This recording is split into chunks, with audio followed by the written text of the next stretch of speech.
My home style কুকিংয়ে সবাইকে স্বাগত। আমি আজকে আপনাদের শেয়ার করব ডিমের একদম লোভনীয় একটা রেসিপি। তো চলুন দেখে নেওয়া যাক।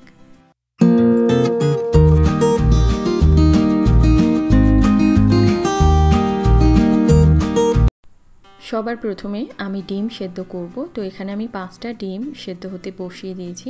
চেক করে নেবেন ডিমটা যেন ফাটা না থাকে।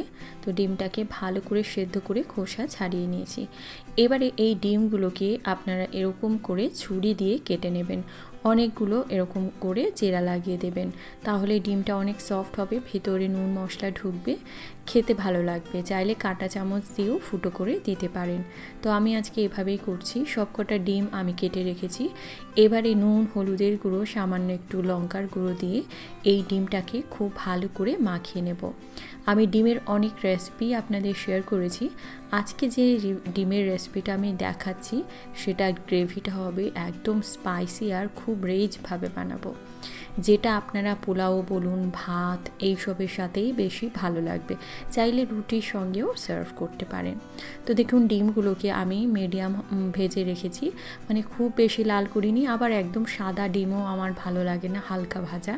তো মিডিয়াম করে ডিমগুলোকে ভেজে তেলের মধ্যে আমি তেজপাতা, শুকনো লঙ্কার গোটা গরম মশলা ফোড়ন দিয়ে দিলাম। এখানে দেখুন দুটো ভাগে আমি পেঁয়াজ ইউজ করব। তো প্রথমে আমি এই পেঁয়াজ কুচিটা দিয়ে দিচ্ছি। পেঁয়াজটা চেষ্টা করবেন একদম মিহি করে কুচি করতে, যতটা সম্ভব মিহি করা যায়। আর এখানে আমি পেঁয়াজ, আদা, রসুন, কাঁচা লঙ্কা মিক্সিতে স্মুথ করে পেস্ট করে রেখেছি। পেঁয়াজটা মিহি করে কাটা হলে তাহলে গ্রেভিটা সুন্দর স্মুথ আসবে। তো এর মধ্যে নুন দিয়ে আমি ভালো করে মিশিয়ে নিলাম। এবারে একে একে এর মধ্যে জিরে, ধনের গুঁড়ো দিয়ে দিচ্ছি, হলুদের গুঁড়ো দিলাম, আর দিয়ে দেবো আমি কাশ্মীরি রেড চিলি পাউডার। মানে কাশ্মীরি লঙ্কার গুঁড়ো দিলে না এর মধ্যে একটা সুন্দর রিচ একটা যে ব্যাপার ওই জিনিসটা আসবে। তো সেই জন্য আমি দিয়েছি, এটা অপশনাল, চাইলে আপনারা স্কিপ করতে পারেন। দেখুন এখানে আমি টক দই রেখেছি। এই টক দইটাকে না খুব ভালো করে ফেটিয়ে ইউজ করব।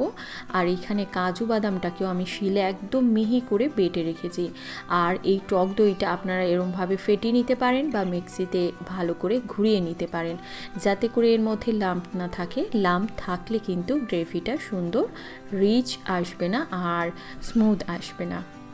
এবার এর মধ্যে আমি চিনি দিয়ে দিচ্ছি সামান্য, দিয়ে এই ডিমগুলোকে দিয়ে খুব ভালো করে মশলার সঙ্গে একটু সময় কষিয়ে নেব।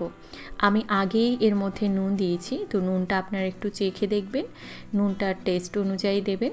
আর একটু এর মধ্যে যদি চিনি দেন তাহলে এর টেস্টটা সুন্দর ব্যালেন্স হবে।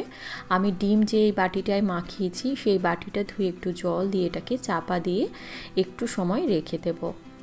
এবার এর মধ্যে বাড়ির তৈরি গরম মশলার গুঁড়ো দিয়ে দিচ্ছি আর ধনে পাতা দিয়ে খুব ভালো করে মিক্স করে একটু ঝোলটা শুকনো করব, তারপর নামিয়ে নেব। রান্নায় আপনারা সবসময় বাড়ির তৈরি গরম মশলা ইউজ করবেন, এর স্বাদই অন্যরকম হবে। তো দেখুন এটাকে আমি একটা বোলে নামিয়ে নিয়েছি। এটা আপনারা পোলাও, ভাত বা এমনি রুটির সঙ্গেও সার্ভ করতে পারেন। ভীষণই টেস্টি এই রেসিপিটা, বাড়িতে অবশ্যই ট্রাই করুন। কিরম লাগলেও আমাকে জানাবেন। ভালো লাগলে লাইক করুন, শেয়ার করুন আর আমার চ্যানেলটিকে সাবস্ক্রাইব করবেন। ভালো খান, সুস্থ থাকুন।